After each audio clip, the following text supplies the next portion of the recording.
Hi. So today we're kind of getting ready for spring. I know it's a little bit of a ways away, but I'm getting impatient, and not being able to grow as much as I'd like to is making me a little shaky.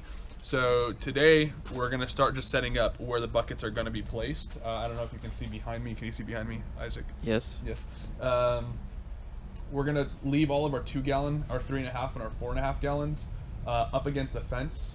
The 5 gallons that we have drying over there, and we already have some things planted, are gonna be the rows that are gonna be in the middle. Those will have more of our tomatoes, our peppers.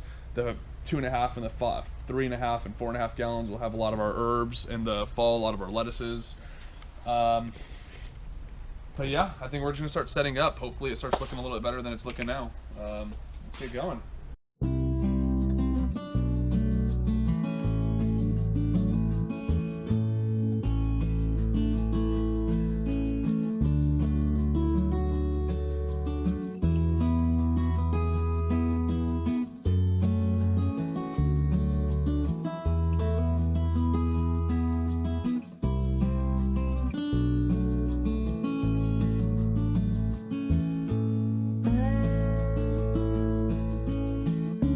Really what I wanted to do is just kind of introduce you to the buckets. I know I introduced you in an earlier video of how to make them.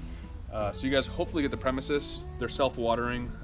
What I was looking for as I was putting these here is to make sure this tube is sticking out, so that way it just gets watered a lot easier, and then making sure that that excess reservoir down here where the excess water pours out was visible. These buckets are really cool. Isaac, if you want to get closer. Like, I'm just kind of growing a whole array of things here. It's a little bit late in the season, and I planted these way too late, so they're not as big as they can be. We're gonna move over to my broccoli here. This is the first time that I've actually been able to grow broccoli successfully. Usually I either don't get enough sun, so I don't get ahead, or they just get devoured by bugs, but I'm really excited. Oh, it's so pretty. And then this is the first year that I've done a rutabagas. Let's just pull one of these out. It's 2 months way too early, but I just wanna see what they look like. Oh boy, I thought these were gonna be a lot smaller. They're not as big. I think if I'd let them sit here for another 2 months, but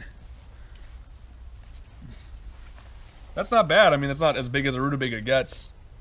They're supposed to be here for a few months, 2 months at least longer, but I love these things. So stay tuned, keep watching, like and subscribe. There's gonna be a lot more content coming soon. This whole entire backyard in the next year is gonna look completely different, so I'll see y'all later.